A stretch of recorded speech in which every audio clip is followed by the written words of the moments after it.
La enseñanza del día de hoy lleva por nombre Aproveche su crisis. Y ya esto trae una serie de pensamientos a nuestro corazón de que cómo es posible aprovechar una crisis. ¿Cómo es que en medio de una situación tan difícil como una crisis alguien le puede sacar provecho? Alguien puede sacar algo beneficioso, alguien puede sacar algo que valga la pena de una crisis. Si estamos hablando de una crisis, las crisis se caracterizan por ser duras, por ser difíciles, por ser problemáticas, por sumir a la gente en un estado de incertidumbre, de temor, de desesperación.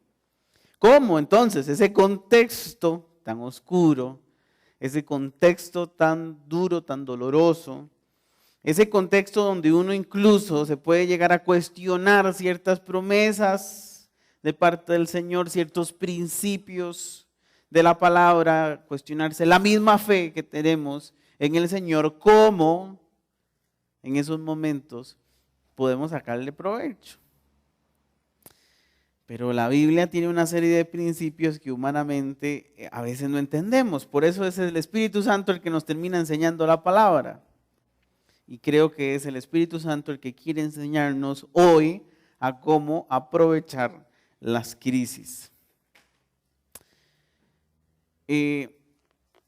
A lo largo de la vida se presentan muchas, pero muchas crisis. Unas mayores que otras, unas más delicadas que otras. Incluso de algunas crisis depende la vida misma. Depende el ánimo, depende la salud y depende la fe. La Biblia constantemente se está refiriendo a sus periodos de crisis. El valle de sombra y de muerte es una de las metáforas que utiliza la Biblia para referirse a esos tiempos de crisis, a esos tiempos donde todo parece venirse en contra del cristiano, en contra del creyente, en contra de la persona. Y por lo tanto empezar a perder el control o perderlo absolutamente de las circunstancias de la vida. Y en esos tiempos se supone que el creyente debe salir victorioso, debe salir avante, debe decir, lo he logrado, alcancé la meta. Sí, la Biblia es muy esperanzadora, pero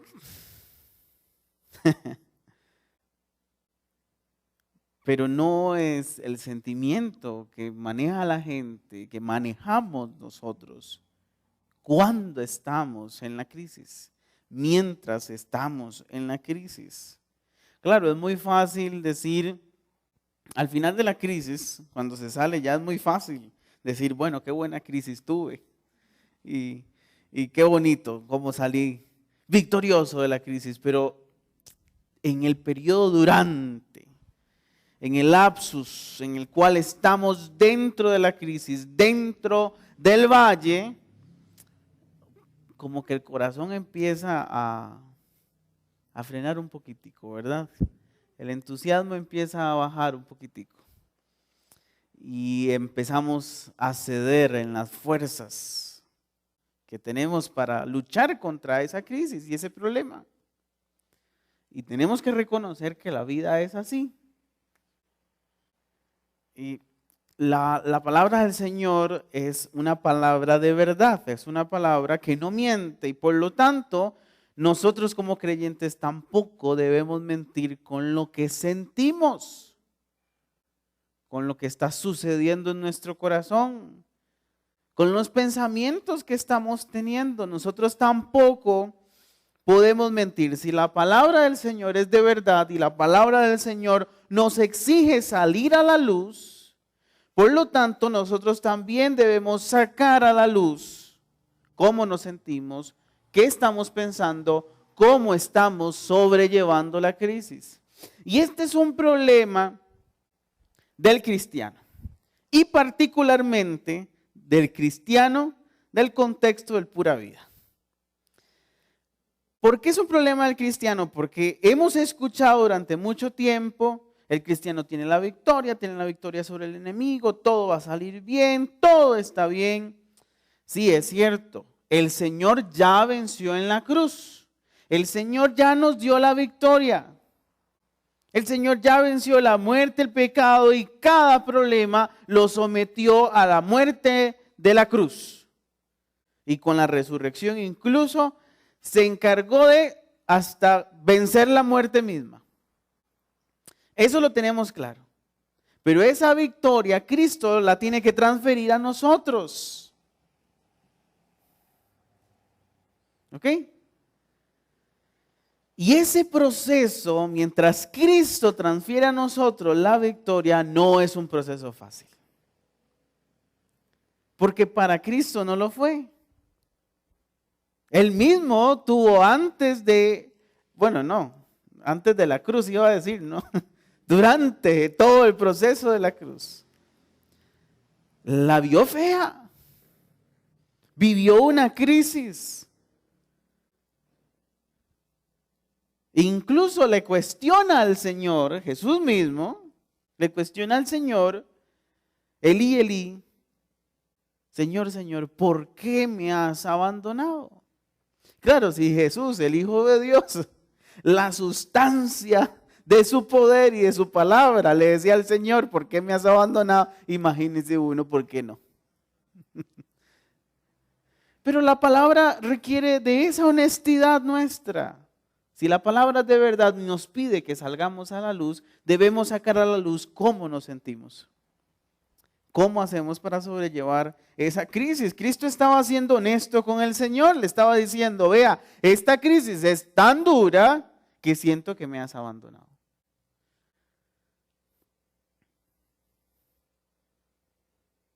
Y entonces, ¿por qué uno no? ¿Por qué uno no va a ser honesto?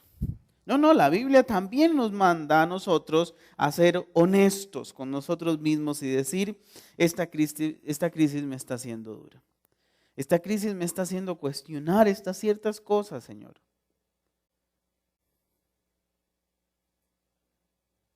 Pero conversarlas con el Señor.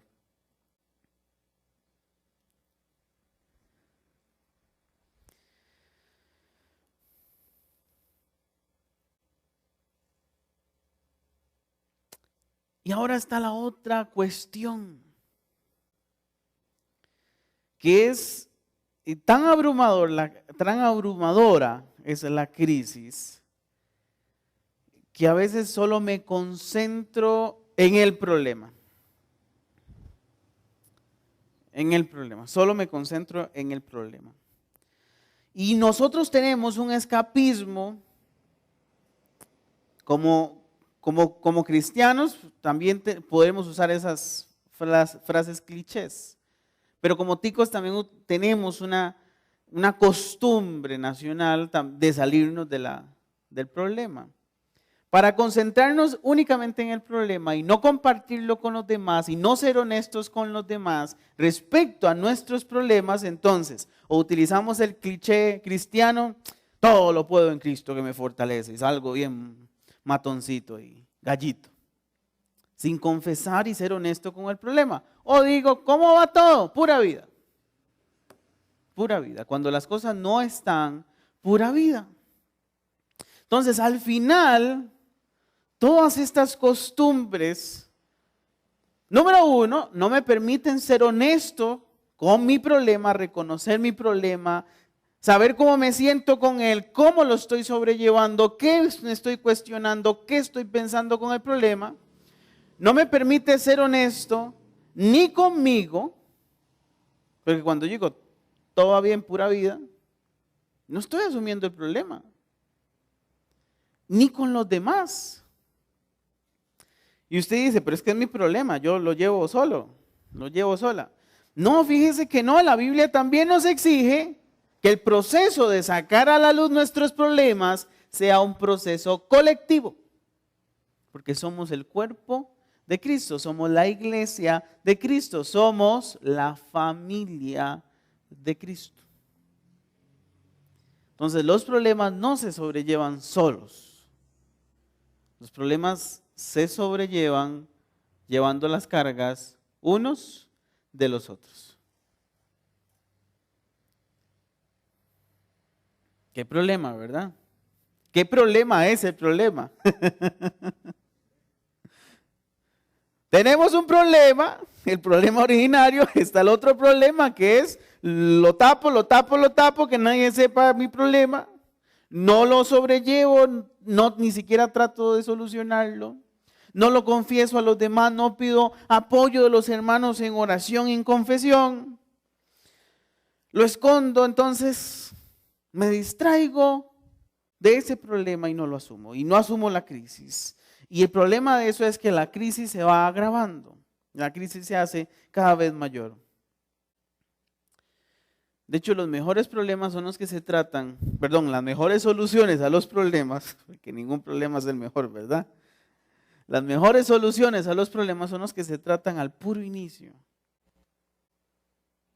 Al puro inicio. Sucede lo menor, entonces mejor lo trato de una vez antes de que se me convierta en una bola mayor. De hecho, si usted ve un incendio en la cocina de su casa, ¿qué hace usted? De una vez lo apaga. Porque usted sabe que si usted no apaga ese incendio, tarde o temprano va a salirse de la cocina y va a alcanzar toda la casa. Los problemas se tratan con el mínimo que yo vea. Entonces, estamos en esa situación, reconocemos que podemos tener una crisis y que culturalmente, tanto por los clichés que nos han impuesto, no solucionamos y no tratamos los problemas. Entonces, surge otra cuestión más. ¿Vio cómo el problema se va haciendo más grande? Surge ahora la otra cadenita del problema. Y es que no puedo, por estar en el problema, por estarlo ocultando, por estar guardándolo, no veo nada, ninguna posibilidad de que ese problema pueda terminar en algo bueno. Y es cierto, humanamente tenemos que reconocer que cuando estamos en medio de las crisis, uno no le ve nada bueno a la crisis y mucho menos se va a estar pensando en qué bueno va a salir de esto, qué provecho le vamos a sacar de esto, qué lecciones de vida nos vamos a llevar de esto. No, uno en medio de la crisis solo pasa llorando. ¿Qué va a estar preguntándose? Qué bueno, qué lección voy a sacar de aquí, ni que uno fuera científico de sus propios problemas. Pero la Biblia nos exige, uno, ser honestos, sacar los problemas a la luz. Y en la luz, ya cuando el problema está en la luz, la Biblia nos exige verle algo bueno al problema. Pablo se encontraba en una crisis. Ojo, y una crisis bien profunda. Las últimas 3 semanas hemos analizado cómo el apóstol Pablo fue arrestado en Jerusalén, es sometido al sistema judicial romano y dentro del sistema judicial lo hacen esperar más de 2 años para presentarse a juicio y nunca lo llevan a juicio, La semana pasada el pastor explicó cómo Festo, el gobernador, se une a Agripa y hacen que Pablo se defienda a ellos. Agripa dice, Pablo, usted por poco me convence de ser cristiano, pero Pablo, a pesar de todas esas defensas, sigue arrestado, sigue esperando su juicio. Entonces apela al César. Le dice, bueno, si ustedes no me van a solucionar el problema aquí en Judea, voy para Roma y quiero que el César me solucione este problema, porque el César era la autoridad máxima del sistema judicial. Entonces Festo dice, bueno, usted apeló al César y al César va a ir. El problema con el César es que era anticristiano. El César al cual Pablo apeló fue nada más y nada menos que Nerón. Nerón, el emperador más loco de la historia del imperio romano, anticristiano, los odiaba a muerte. Y cuando digo a muerte no es una metáfora, era real. Él fue el que inventó, de hecho, los circos, en el sentido de que había una arena, sacaban a un cristiano al centro del Coliseo. Bueno, en ese entonces no existía el Coliseo, pero las estructuras de espectáculos tenían más o menos la misma estructura arquitectónica. Entonces, en el centro, en la arena, sacaban al cristiano, todo el mundo viendo las graderías, y sacaban leones hambrientos que tenían 22 días de no comer, y evidentemente veían en el cristiano la comida. Cuando de hecho Pablo en el capítulo 4 de segunda de Timoteo, cuando Pablo le dice a Timoteo, el Señor me ha librado de la boca del león, no es una metáfora tampoco. De verdad lo estaba librando de la boca del león, de que lo sometieran al circo y que algún león se lo comiera. También Nerón agarraba a los cristianos, los empalaba. ¿Saben qué era eso? No era que les daba con palas, era que les introducía por el ano una estaca y los colgaba al aire, vivos. Y cuando no se morían, entonces en la noche les prendían fuego como antorchas.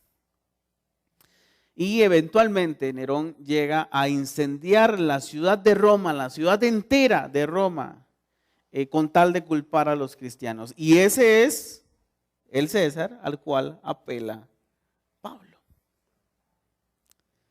para que ese César le solucionara su caso.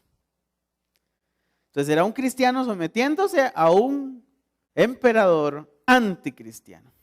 Entonces no solo está arrestado, no solo está esperando por mucho tiempo su juicio, apela a un emperador anticristiano. Y el capítulo 27 del libro de Hechos nos introduce a un punto más de esa crisis. Es el viaje que Pablo tiene que hacer desde desde Judea, donde se encuentra, hasta Roma, donde va a ser juzgado. Es un viaje que antes se hacía en mar a lo largo del mar Mediterráneo. La historia de Hechos 27, de todo el capítulo de Hechos 27, uno dice cómo Pablo sobrevivió a esa cosa tan cruel. Ya Pablo venía en crisis, eso hay que tenerlo bien en claro. Ya él estaba en una crisis, estaba arrestado, estaba esperando por mucho tiempo, estaba siendo tratado injustamente, estaba esperando el juicio ante un emperador anticristiano, y ahora viene el relato de Hechos 27, que es el relato del naufragio. O sea, tras de que ya estaba en una crisis, la situación se pone aún peor. Y es que el viaje es tormentoso, es un martirio. No, iba a decir algo, pero mejor no lo digo.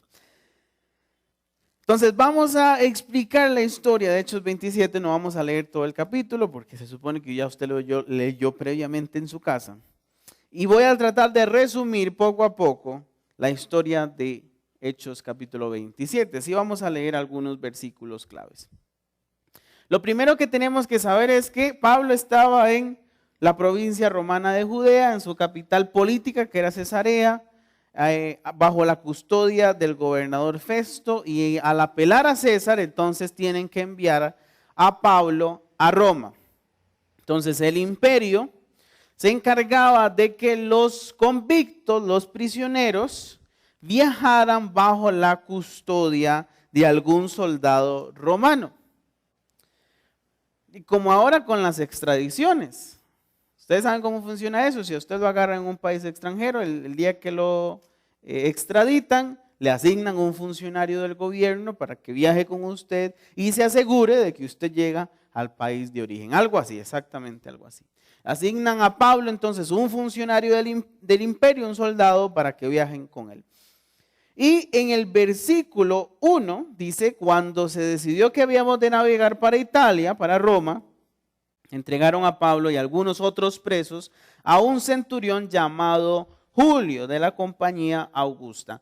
A Pablo no solo le asignan un soldado común y corriente, le asignan un centurión, que era el comandante de un grupo de 100 soldados, es decir, era una autoridad dentro del ejército del imperio.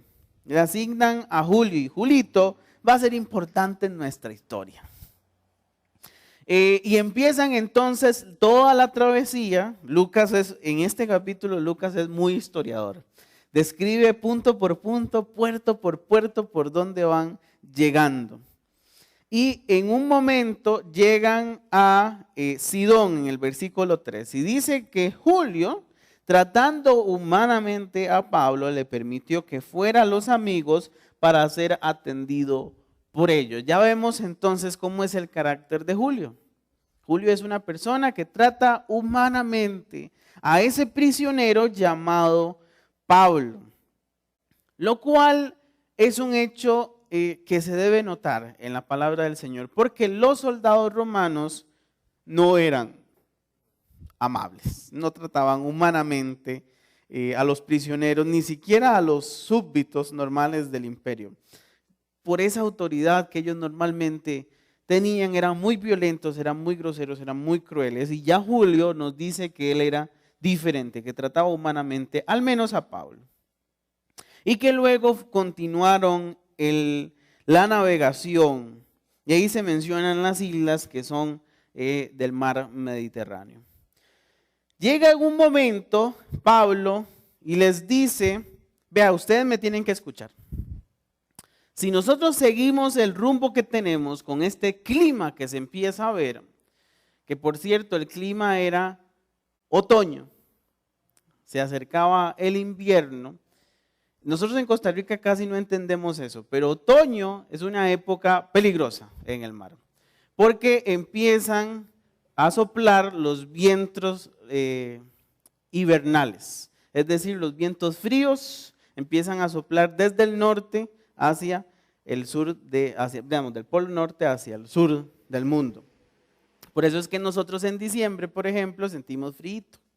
Es por eso, por esos efectos climáticos. Y era ya octubre, en otoño, más o menos en Italia, y empiezan a soplar esos vientos, alteran el mar Mediterráneo, se vuelve entonces una ruta de navegación muy peligrosa.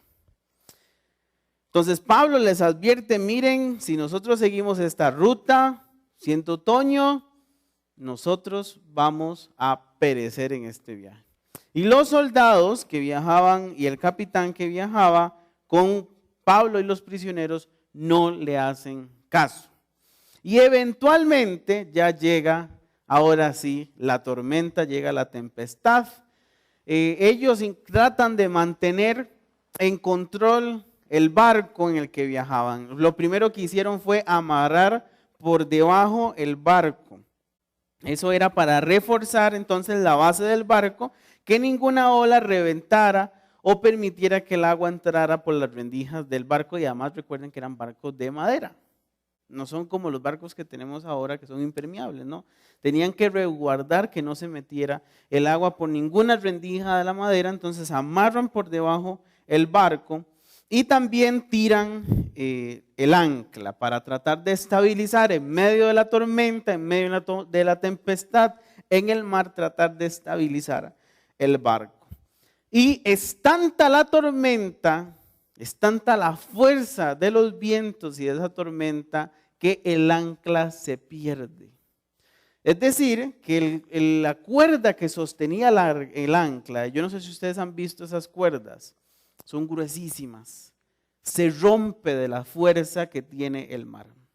Y hace entonces ahora sí que el barco empiece a navegar sin rumbo durante esa tormenta. Recuerden que en esa tormenta hay nubes por todo lado, está lloviendo, los marineros no tienen forma de guiarse, porque ¿cómo era que se guiaban los marineros antes? A través de las, y si estaba nublado, ¿qué iban a ver? Ellos estaban ya perdidos. Entonces no se ve tierra a la vista, sigue lloviendo, siguen soplando vientos tormentosos y se pierde el ancla. Mejor dicho, están a punto de morirse. Y lo que hacen los marineros es que empiezan a guardarse el agua y la comida.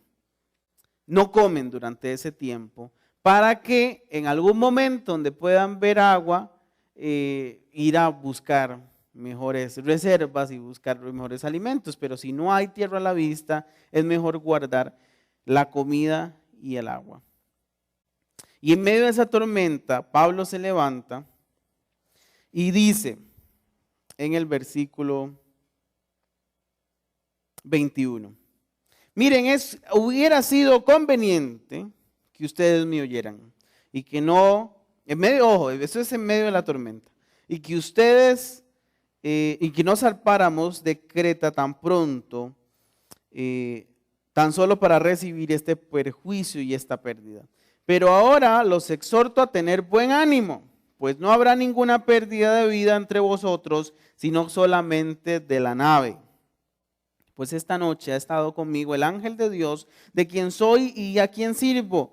Y me ha dicho: Pablo, no temas, es necesario que comparezcas ante el César. Además, Dios te ha concedido todos los que navegan contigo. Por lo tanto, tened buen ánimo, porque yo confío en Dios que será así como me ha dicho. Ahora, piense, ¿dónde está Pablo?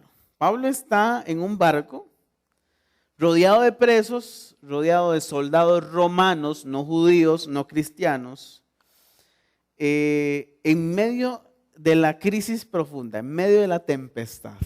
Y Pablo se levanta y dice: vean, tengan ánimo porque vamos a sobrevivir. Y le preguntan ellos: ¿y por qué? Ya vio una estrella, ya vio tierra. No, porque el Señor me dijo que vamos a sobrevivir. ¿Cómo cree que la gente se toma una noticia así si no es creyente? Porque esos soldados no eran creyentes. Menos los presos. Por algo estaban presos.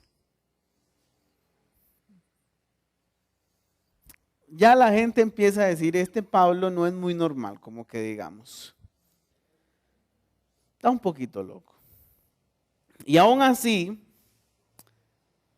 Pablo sigue insistiendo en que tuvieran ánimo, tuvieran fe en medio de la tormenta. En el verso 33, Pablo vuelve a intervenir y les dice a la gente: cuando comenzó a amanecer, Pablo exhortaba a todos a que comieran, diciendo: este es el 14º día que veláis y permanecéis en ayunas, sin comer nada. Ojo, llevan 14 días sin comer.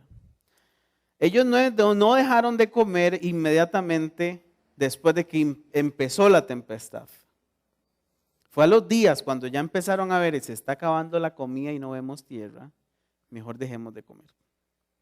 Entonces probablemente ya llevaban cerca de 22, 25, tal vez un mes en medio de la tempestad. Estamos hablando que la crisis es profunda, ¿cierto o no? Que llevan muchos días en medio de esa tempestad. Y después de 14 días de que ellos se abstuvieron de alimentos para tratar de sobrevivir, les dice: por lo tanto os ruego, en el 34, que comáis por vuestra salud, pues ni aún un cabello de la cabeza de ninguno os perecerá. O sea, la primera vez que Pablo habló y les dijo: tengan ánimos porque ninguno de ustedes se va a morir, porque Dios me dijo que ninguno de ustedes se va a morir, no le hicieron mucho caso. No le hicieron mucho caso porque hubieran comido. Llevan 14 días sin comer. Y esta vez les vuelve a decir: por favor coman, porque ninguno de ustedes, ni siquiera un pelito de la cabeza, va a perecer. Entonces la gente sigue sin hacerle caso a Pablo hasta que él, en el versículo 34, toma el pan y da gracias a Dios en la presencia de todos, lo partió y comenzó a comer. 36, entonces todos, teniendo ya mejor ánimo, comieron también. Y éramos todas las personas en la nave 276. 276 personas sin comer durante 14 días. Pablo les dice: ninguno de ustedes se va a morir, pero nadie le hace caso. Hasta que él mismo bendice los alimentos y come de los alimentos. Ese simple hecho hace que la gente tenga ánimo para seguir su ejemplo.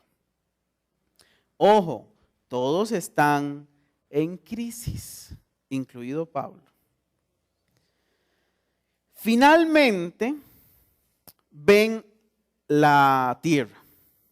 Después de muchos días de estar en la tempestad, de andar sin rumbo, finalmente ven una islita allá. Alguien grita, tierra a la vista, en la isla de Malta. Y cuando ven la tierra, los soldados se ponen de acuerdo de una vez y dicen, estos prisioneros acaban de escuchar que hay tierra a la vista. Nada más falta que se tiren del barco, empiecen a nadar y huyan de aquí. La ley romana indicaba que si algún prisionero intentaba fugarse, se le cortara la cabeza inmediatamente. Entonces, el acuerdo que tomaron los soldados romanos era, antes de que se fuguen, matémoslos. Porque se van a fugar, hay tierra a la vista, nada más es de nadar hacia allá, se van a fugar, lo dieron por sentado, matemos todos los prisioneros. ¿Qué pasaba si mataban a todos los prisioneros? ¿A quién mataban también? A Pablo. Entonces, dice que en el versículo 42, entonces los soldados acordaron matar a los presos para que ninguno se fugara nadando. Pero el centurión, ¿cuál centurión? Julio, muy bien. Queriendo salvar a Pablo, les impidió este intento y mandó a los que supieran nadar se arrojaran al agua primero y salieran a la tierra. ¿Por qué Julio da la orden? Porque él era el centurión, era el comandante. Tenía la autoridad y le dice a los otros soldados, nadie va a matar a nadie. Pero eso sí, presos van para el agua.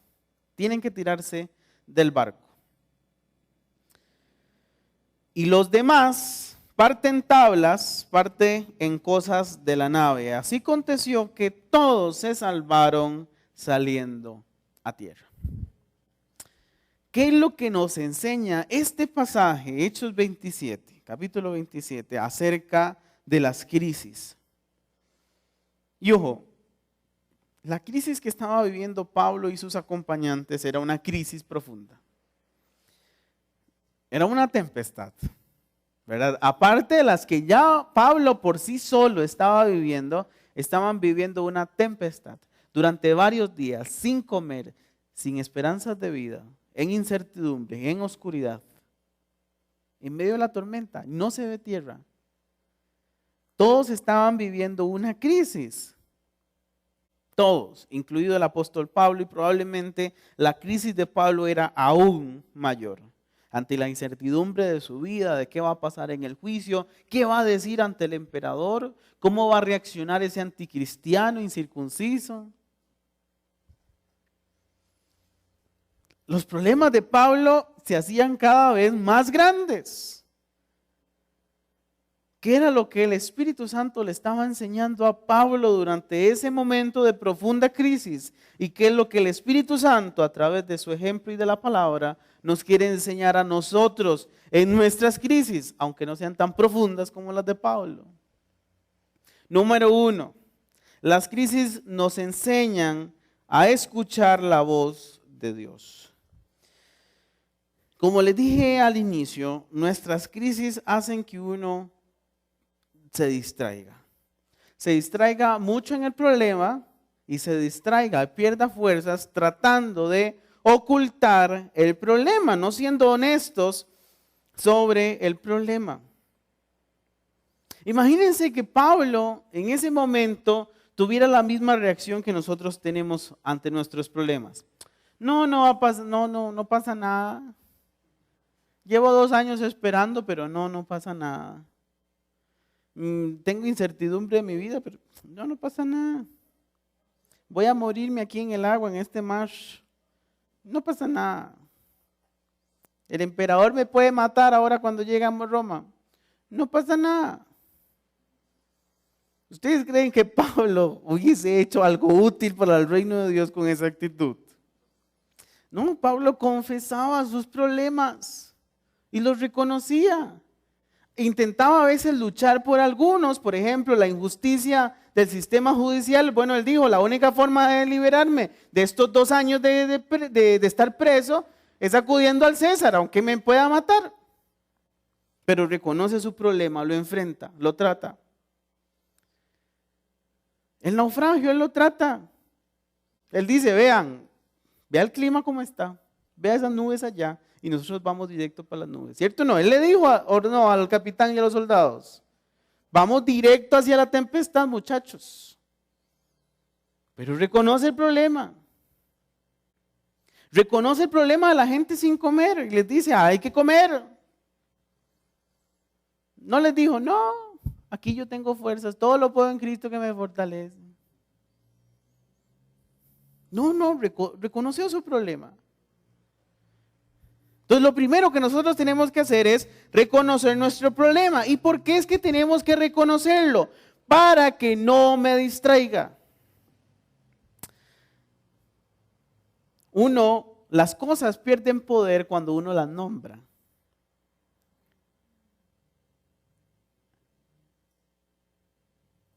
Porque el hecho que yo las nombre hace que yo obtenga el poder sobre él. Por eso fue que Adán nombró a cada animal en el huerto del Edén, porque estaba ejerciendo poder sobre esos animales. Entonces, cuando uno nombra su problema, hace que el problema ceda su poder frente a mí. Tengo este problema, lo identifico, lo trato. ¿Se acuerda que alguna vez hablamos incluso de los problemas de los doctores? Para recetar la medicina hay que reconocer el problema. Y una vez reconocido, una vez identificado el problema, hace que ese problema pierda poder y deje de distraerme. ¿Y para qué es que dejo de distraerme con el problema? Para escuchar la voz de Dios. Porque cuando el problema me abruma, puedo distraerme, puedo dejar de poner atención a lo que el Señor me quiere decir respecto del problema. Y lo primero que tengo que hacer en el problema es escuchar la voz de Dios. Ojo a Pablo en esta situación. Todos están tratando de salvar el barco, todos están tratando de salir de la tempestad. Y Pablo está buscando la voz de Dios en medio de la tempestad.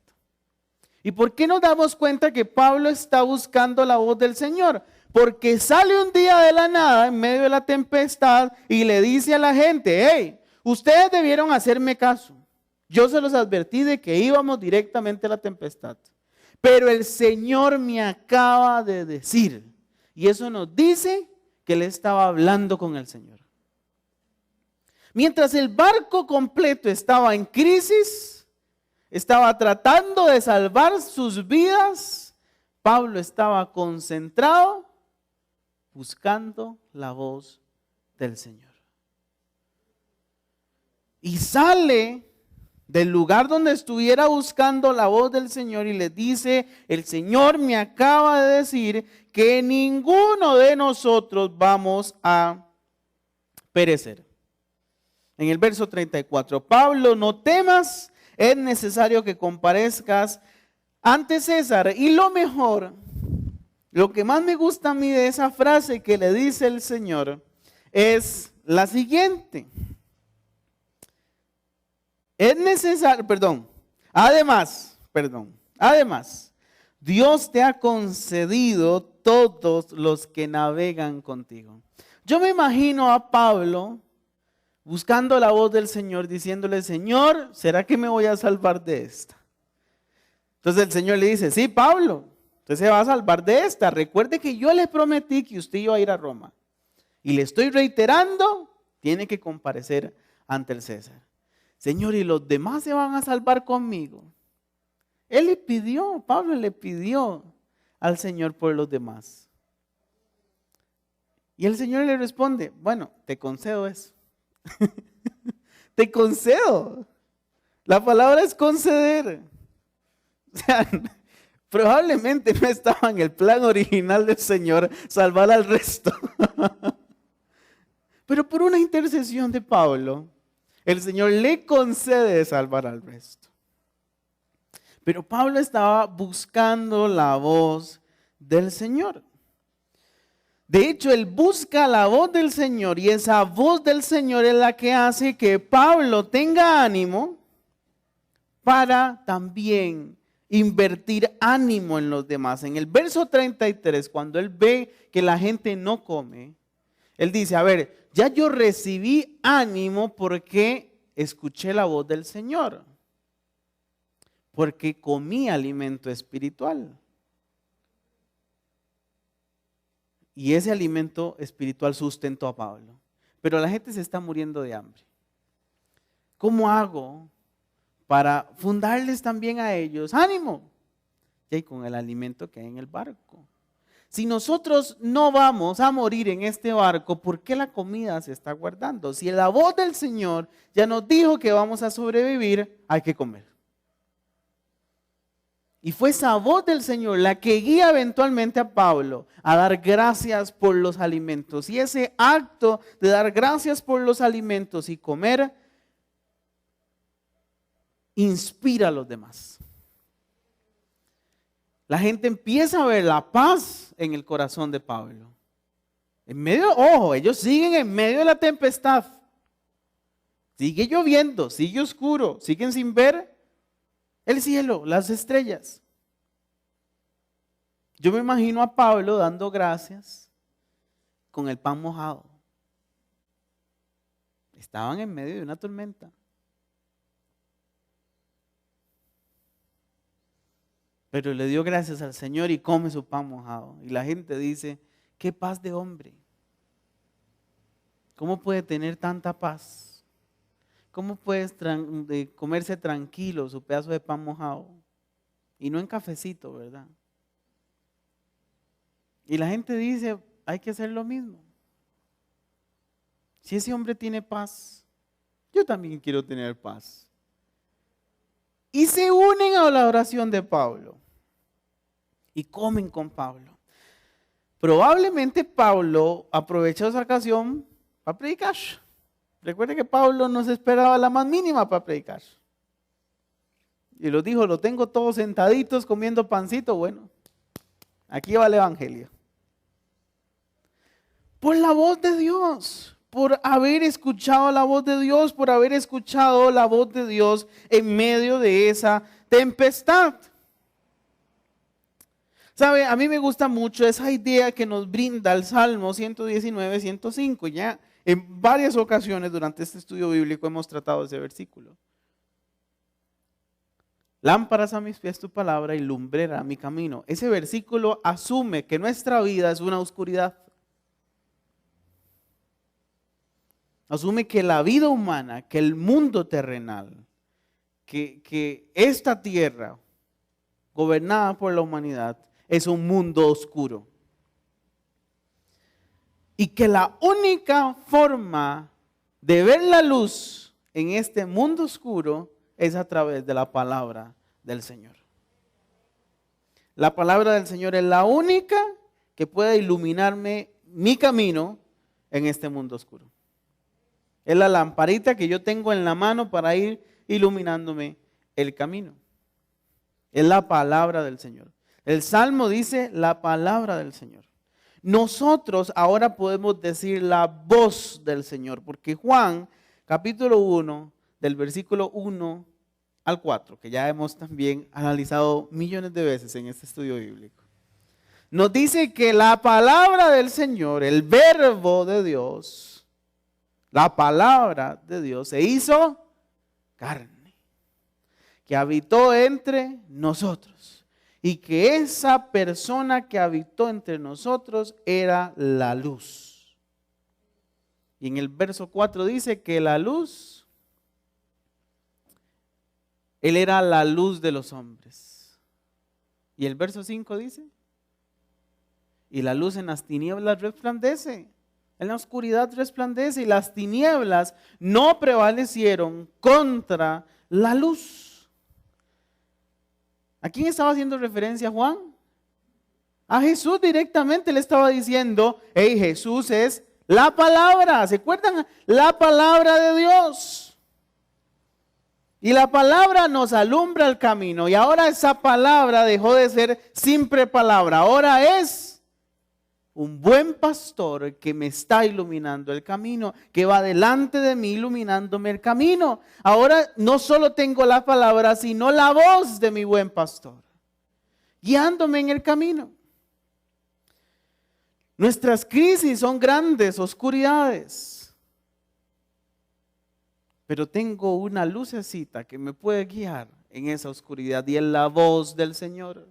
Es la voz del Señor, es su palabra, es su voluntad. Y Él habla a través de la Biblia, Él va a hablar a través de su voz, a través de la voz del Espíritu. Él nos va a hablar y esa luz va a ser la que nos ilumine el camino en medio de tanta oscuridad. Por eso era que Pablo tenía tanta paz, porque ya había escuchado a la palabra viviente. Ya había tenido luz en medio de su oscuridad. Ya había escuchado a la voz de su buen pastor. Y si la luz no resplandece, y si la luz resplandece sobre la oscuridad. Dijimos que la crisis era oscuridad, ¿verdad? Y si la luz resplandece sobre la oscuridad, ¿dónde está la oscuridad entonces? En el momento que la luz llega, ya no hay oscuridad, ya no hay problema, ya no hay crisis. Prácticamente lo que nos está diciendo el versículo es: acudan a la voz del Señor. En el momento que la voz del Señor hable, ya no va a haber más crisis. De hecho, Pablo deja de tratar esa tempestad como una crisis. Por eso come. Porque ya no era una crisis. Ya el Señor le había hablado. Y con la luz de su voz hizo que la oscuridad de su crisis desapareciera. La solución está ahí. Es la voz del Señor. Es la voz del Señor. La voz del Señor va a hacer que se ilumine cualquier situación de nuestras vidas. Pero hay que pedirle al Señor que nos hable. No esconderme en el problema, no esconderme en la oscuridad y no tapar de ocultar la oscuridad con más oscuridad. No, tengo que ser honesto, llevar mi problema a la luz y en la luz el problema desaparece. Así es como funciona estas cuestiones de la crisis por medio de la palabra. Ahora, ¿qué más nos enseña este pasaje? Las crisis nos enseñan a impactar a la gente que está a nuestro alrededor.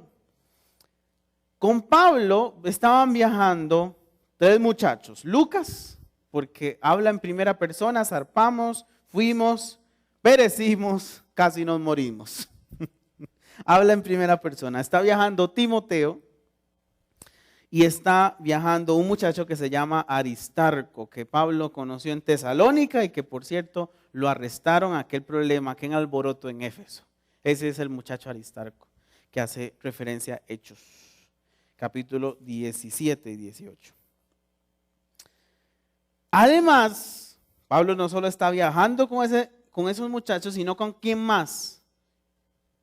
¿A quién le pusieron a la par a Pablo para vigilarlo? A Julito.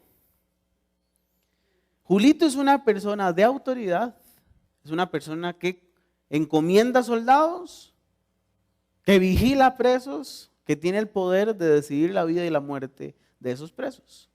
Julio no es cualquier persona.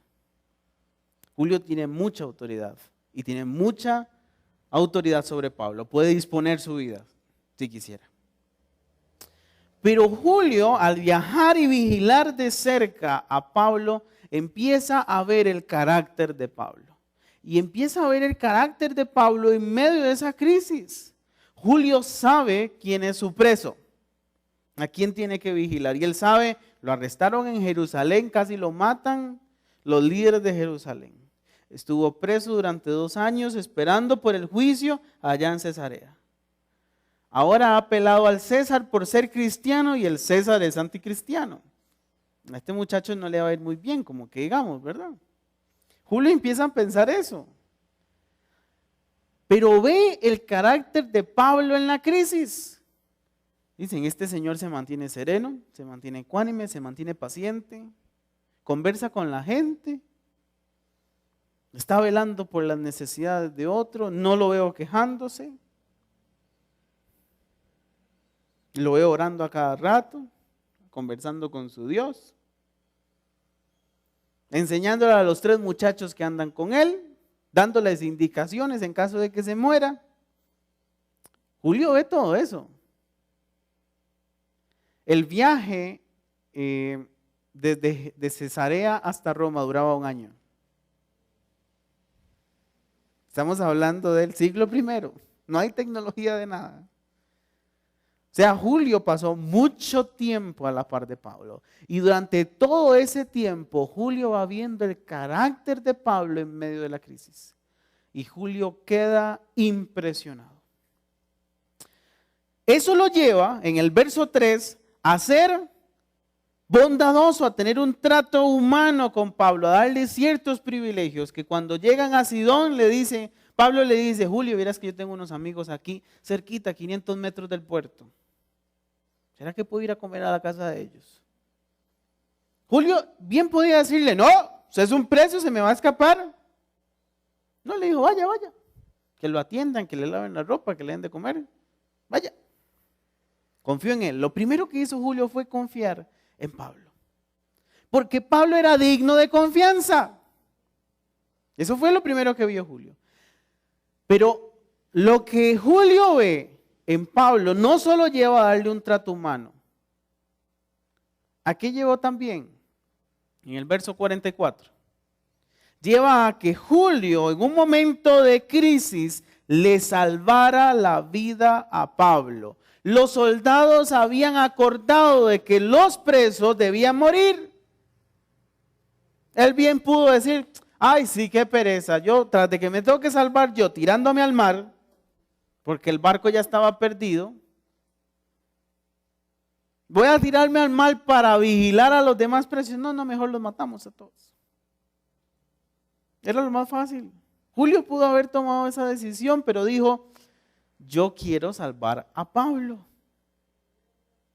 Pablo merece la pena ser salvado. Lo que yo he visto en Pablo todo este tiempo, vale la pena salvarlo. Pablo es diferente, Pablo tiene un carácter distinto, Pablo está afrontando esta crisis con dignidad. Pablo merece vivir.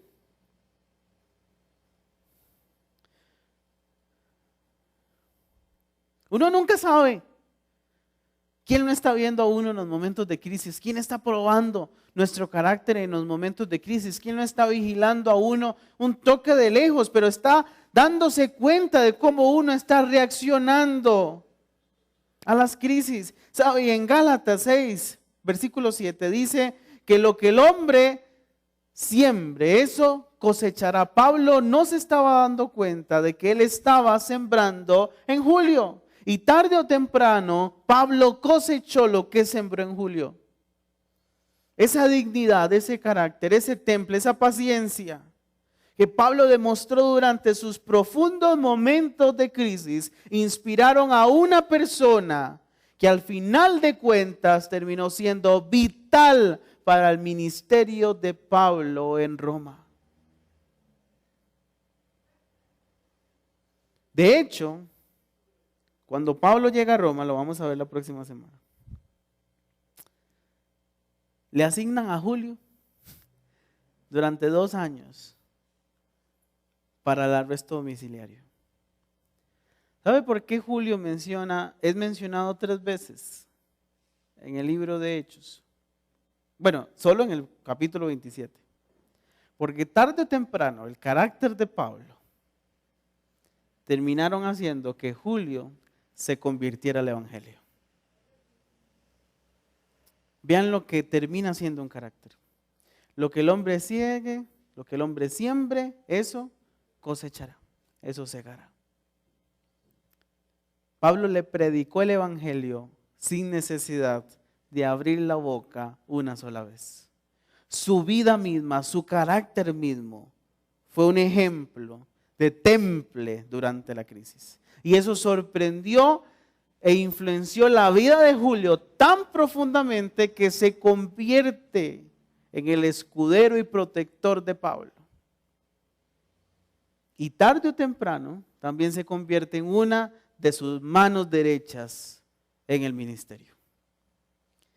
Julito, el hermano Julio, terminó siendo vital. ¿Y cómo termina siendo vital el hermano Julio? Por la influencia que Pablo tiene en su carácter sin abrir la boca.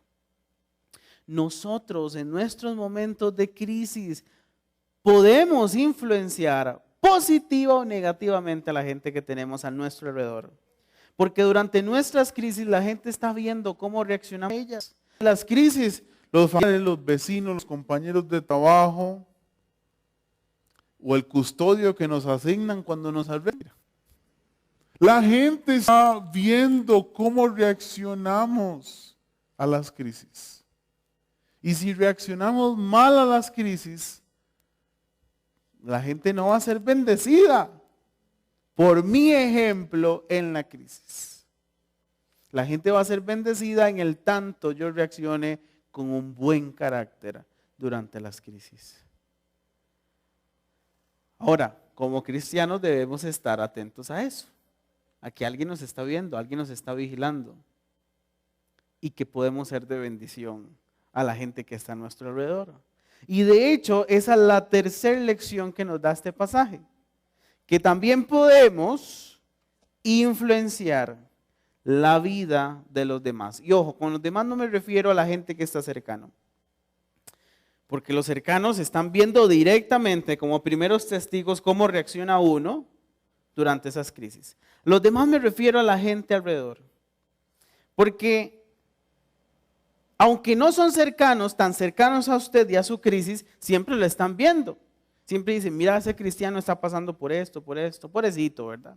Es ese tipo de gente. Los presos en el barco donde iba Pablo, ellos no les importaba Pablo, ellos estaban pensando, oye, yo también voy camino para Roma, voy también camino a un juicio frente al emperador, el emperador está medio loco, yo también me puedo morir. A los presos no les importaba qué iba a pasar con la vida de Pablo, a ellos les importaba su propia vida, pero sabían de la crisis de Pablo.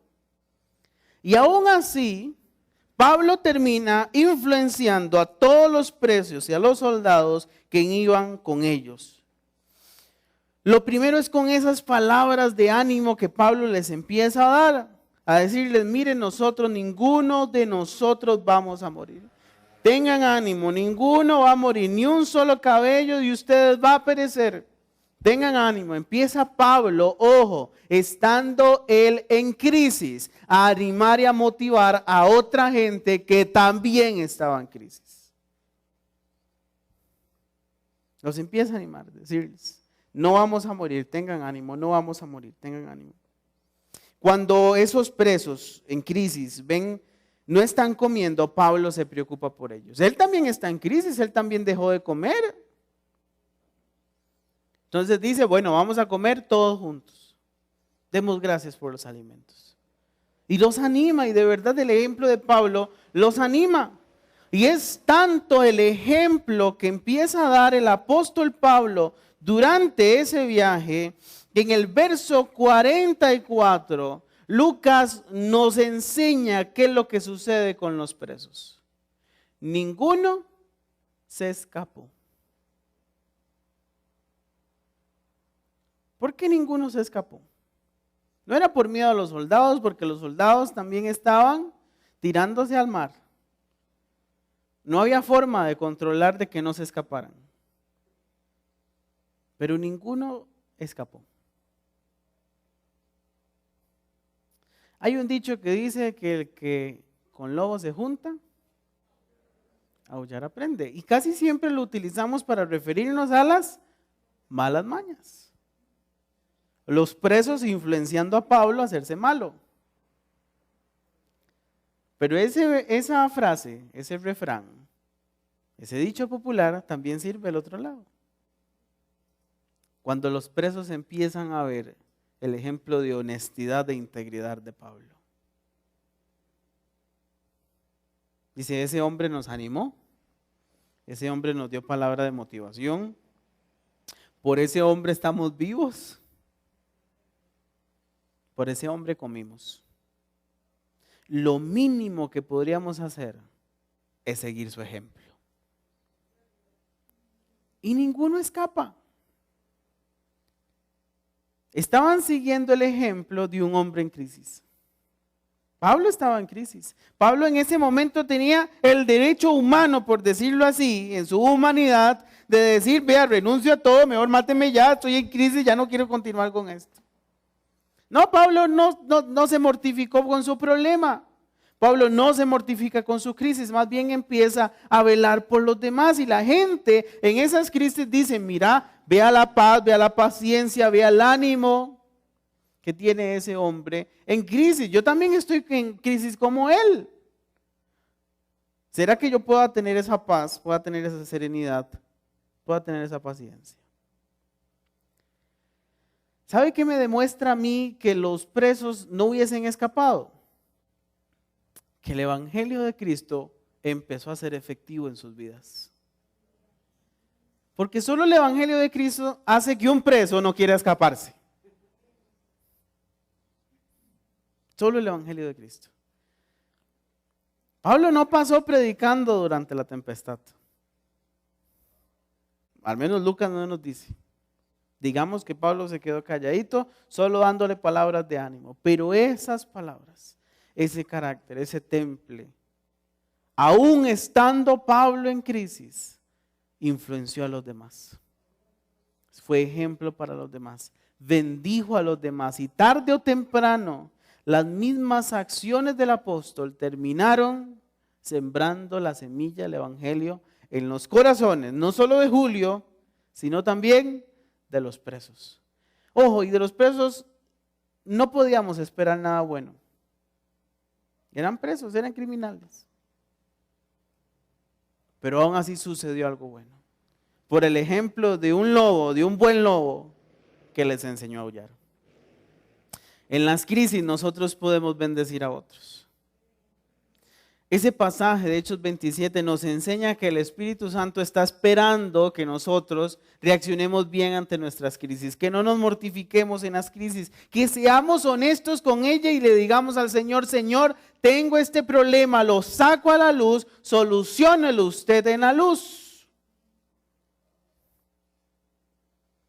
Y yo me concentro a hacer su obra.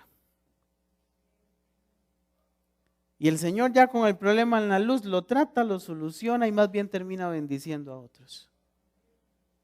Y termina bendiciendo a otros no porque soluciona el problema, sino porque la gente nos está viendo. ¿Cómo reaccionamos? ¿Qué decidimos? ¿Cómo sobrellevamos ese problema? Y cuando la gente ve cómo el creyente sobrelleva ese problema, dicen, yo quiero de eso que tiene él. Yo quiero esa paciencia, quiero ese temple, quiero esa fortaleza que tiene ese creyente durante su crisis. Los momentos de crisis, de hecho, son los mejores momentos para que la gente vea el carácter de Cristo en uno. Así que por favor, deje de ver su problema, deje de ocultar su problema, deje de ocultar su crisis. Deje de estar luchando por mantener su problema en la oscuridad. Sáquela a la luz de la palabra.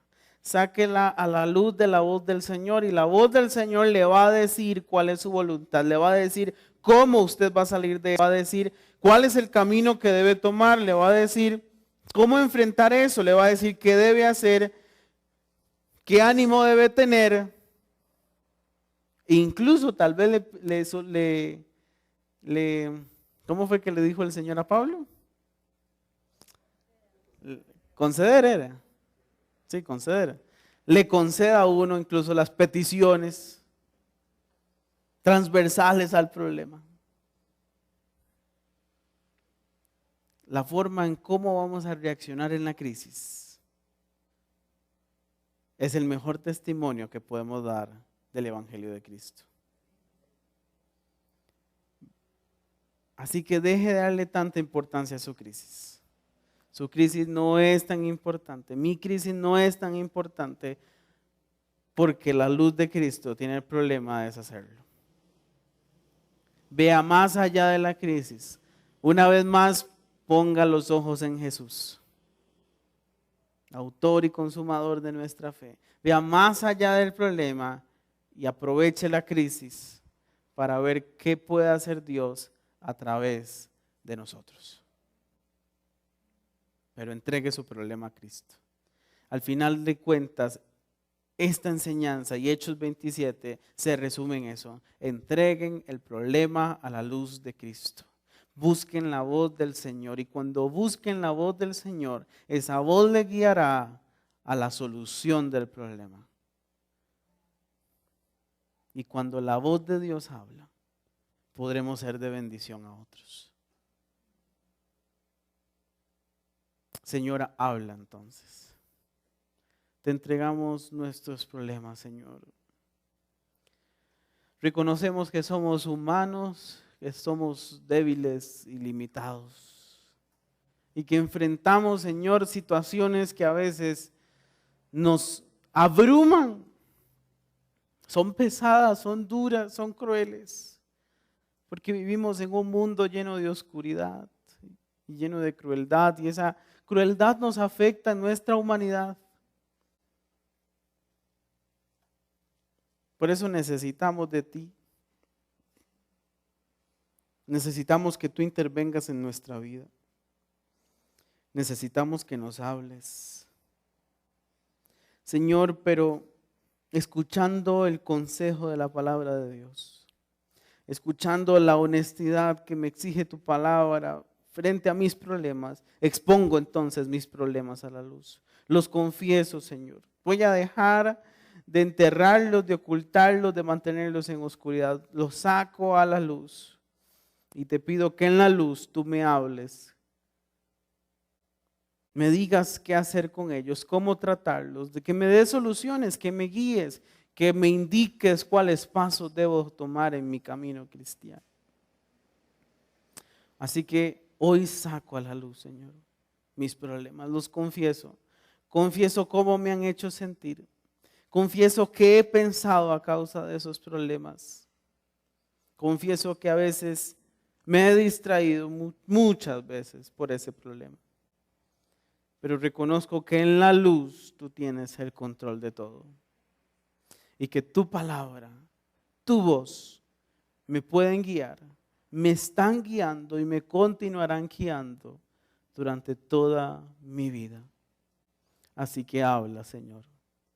Habla. Hoy y siempre habla. A través de tu palabra habla. A través de la oración habla. A través de dones espirituales habla.